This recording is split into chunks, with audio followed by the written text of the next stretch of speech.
अस्सलाम वालेकुम। आज हम बायोलॉजी में छोटे छोटे एक टॉपिक्स करने वाले हैं। उसमें हम देखेंगे कि भाई उससे रिलेटेड क्वेश्चन आंसर्स कैसे आ सकते हैं, उससे रिलेटेड एमसीक्यू कैसे बन सकते हैं। एक ऐसे समझ लें कि छोटा सा एक ओवरव्यू होगा ये सब। तो आज हम जिस टॉपिक की बात करेंगे उसका नाम है न्यूरॉन और नर्व सेल। दोनों एक ही चीज़ होती हैं। सो नर्व सेल या न्यूरॉन जो कि हमारा जो सीएनएस बनता है उसका सीएनएस यानी कि सेंट्रल नर्वस सिस्टम और पेरिफेरल नर्वस सिस्टम। मेनली हम बोलें तो हमारे एक नर्वस सिस्टम का एक फंक्शनल यूनिट होता है न्यूरॉन या नर्व सेल। सही है। तो इससे रिलेटेड अब क्वेश्चन कैसे बन सकता है। देखिए ये क्वेश्चन जो है ना कराची बोर्ड के हिसाब से 2015 जोलॉजी में आ चुका है, यानी कि इंटर क्लास में, और 2012 में भी ये क्वेश्चन आ चुका है। उसके अलावा ये क्वेश्चन 2007 में भी रिपीट हो चुका है। तो अब इससे रिलेटेड क्वेश्चन बनेगा कैसे। क्वेश्चन ऐसे बनेगा कि भाई define neuron and give the names of different types of neuron. Neuron बताना है क्या चीज़ होती है, ठीक है, उसके स्ट्रक्चर के बारे में बताना होगा, उसका फंक्शन क्या है वो ये बताना होगा, और मतलब एक समझ लें कि एक छोटा सा इंट्रोडक्शन न्यूरॉन का और उसके मुख्तलिफ टाइप्स के बारे में बताना होगा। सही है। अब मैं आपको ये सारी चीज़ें जो भी मेंशन है ना वो सब भी बताता जाऊँगा। उससे रिलेटेड भाई अगर आपका कोई एमसीक्यू बनना होगा एमडीकेट में तो वो कैसे बनेगा, तो वो चीज़ भी जो है ना मैं आप लोगों को बताऊँगा।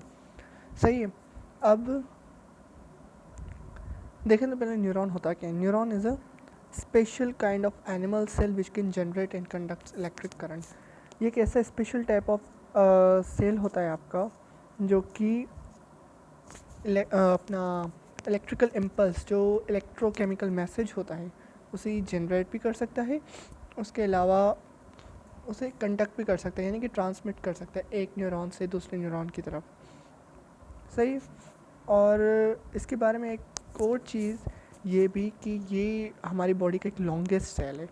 वैसे साइज़ के हिसाब से ओवम या जिसे हम एग सेल कहते हैं वो साइज़ के हिसाब से सबसे बड़ा सेल होता है, लेकिन लेंथ के हिसाब से बात करें तो न्यूरॉन हमारा लंबे में लंबा जो है ना सेल है, यानी कि लॉन्गेस्ट सेल है। सही। अब न्यूरॉन आपका जिस कैटेगरी में ये सेल आता है ना उस कैटेगरी को हम कहते हैं परमानेंट सेल। परमानेंट सेल होता क्या है। परमानेंट सेल एक ऐसा सेल होता है जो कि एक मर्तबा अगर बन चुका है तो वो फर्दर डिवाइड नहीं होगा। कुछ आपके सेल्स ऐसे होते हैं जैसे आपकी स्किन के सेल्स जो कि एक दफ़ा बने, फिर कोई कट आ गया, कोई वुंड आ गया, उसके बाद क्या हुआ कि ये दोबारा से वो सेल जो है ना जनरेट हो गए, डिवाइड कर गए, ठीक है, डिवाइड हो गए। या कुछ ऐसे हमारे बॉडी में सेल्स होते हैं जो कि भाई एक दफ़ा बन चुके हैं तो जब तक उन्हें कोई स्टिमुलाई ना मिले, सही है, तब तक वो जो है ना जनरेट वो खुद ब खुद डिवाइड नहीं। मिसाल के तौर पे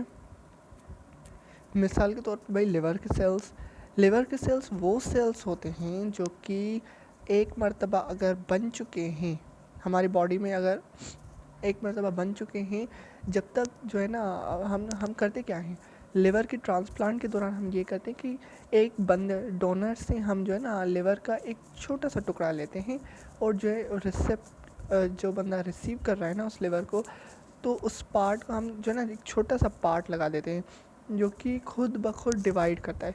सही है। अच्छा, स्किन के सेल्स आपके वो सेल्स होते हैं जो कि एक मरतबा आ गया तो वो सेल्स जो है दोबारा से जनरेट हो सकते हैं।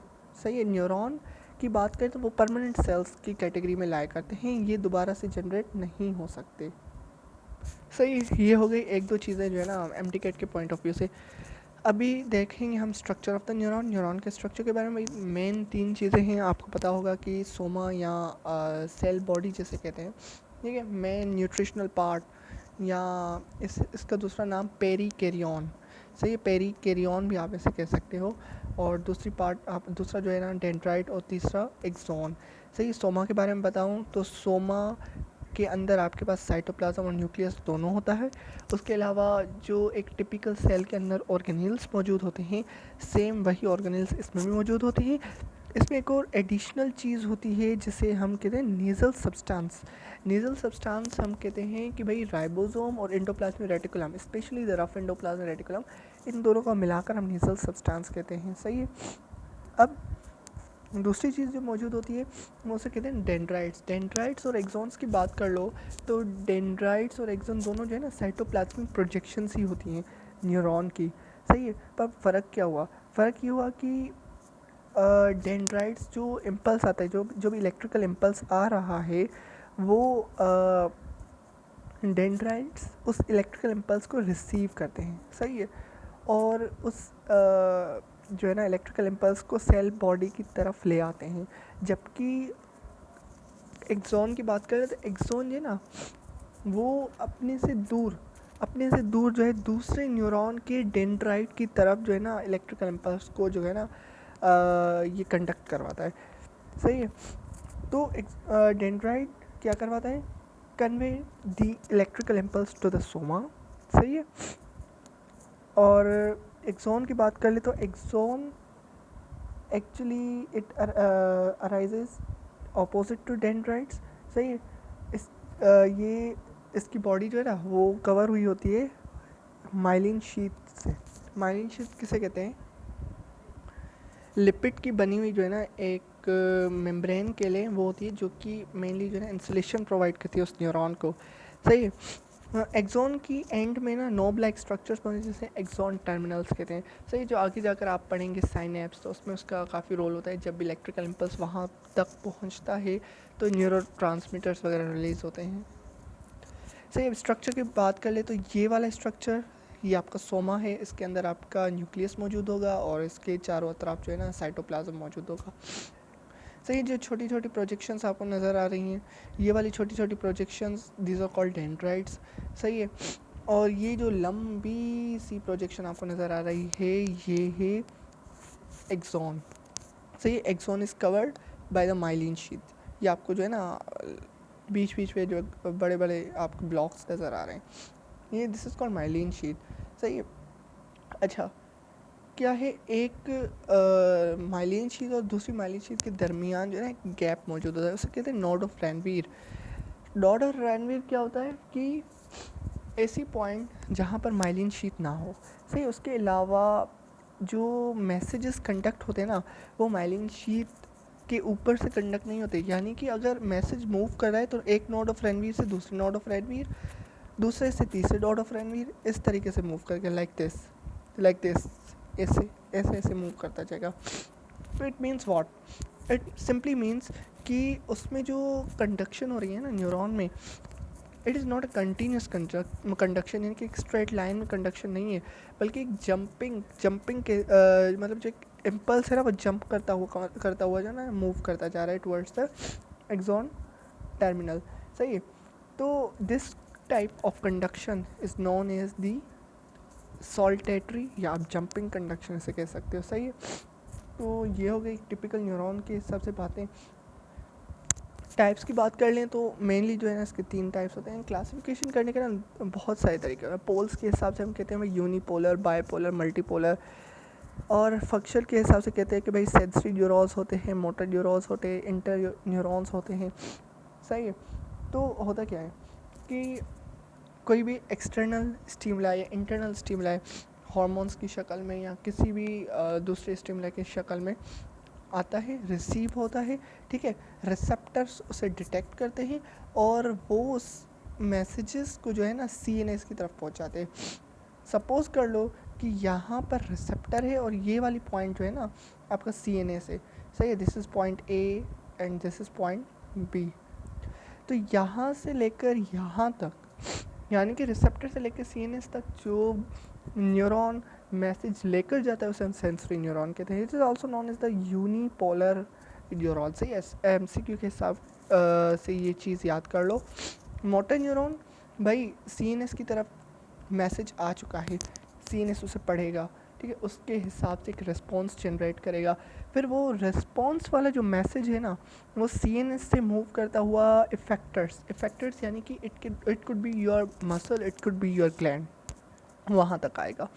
सही है, तो यानी कि पॉइंट बी से इफेक्टर की तरफ, CNS से इफेक्टर की तरफ, तो इसे मोटर न्यूरॉन कहते हैं, also known as the multipolar neuron. सही है, और इंटर न्यूरॉन के 2-3 और नाम है, रिले न्यूरॉन या एसोसिएटिव न्यूरॉन भी आप इसे कह सकते हो।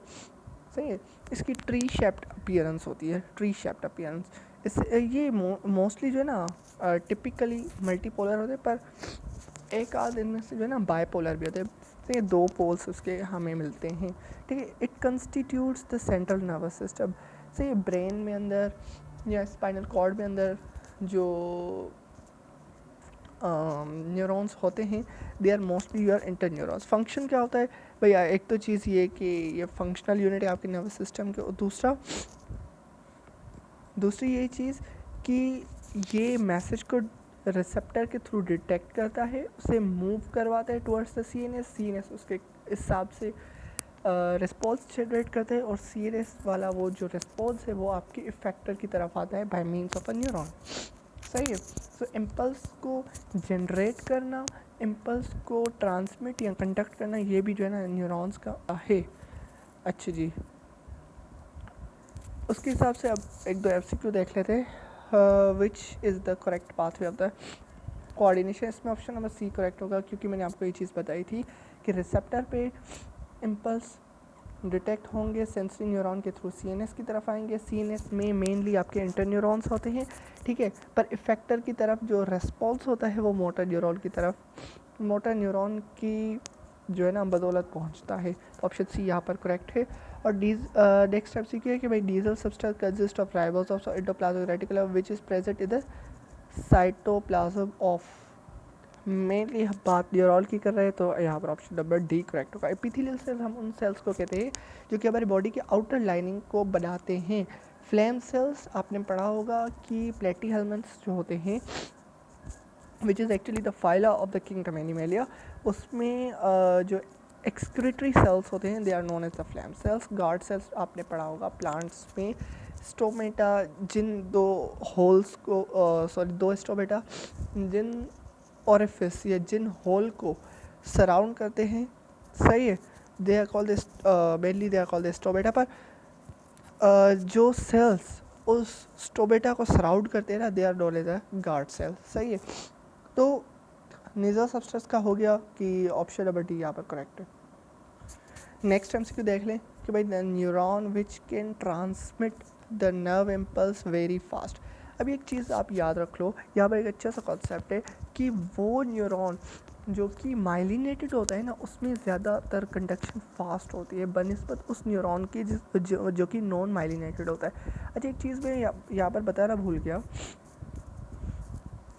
जो आपका सेंसरी न्यूरॉन है और जो आपका मोटर न्यूरॉन है, दे बोथ आर माइलिनेटेड। सही है, उसमें जो है ना कंडक्शन काफ़ी ज़्यादा फास्ट होती है, और इंटर न्यूरॉन्स में दे आर नॉट मेड्यूलेटेड और we can say they are not myelinated. से इसमें जो है ना कंडक्शन थोड़ा स्लो होती है।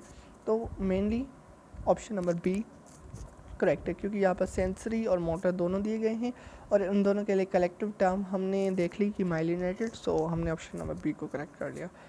और the function which is not associated with neuroglia। अब ये न्यूरोग्लिया क्या चीज़ होती है, देखें जिस तरह से हमारे सेंट्रल नर्व सिस्टम में नर्व सेल्स होते हैं ना, नर्व सेल्स की पॉपुलेशन मेनली 50% होती है।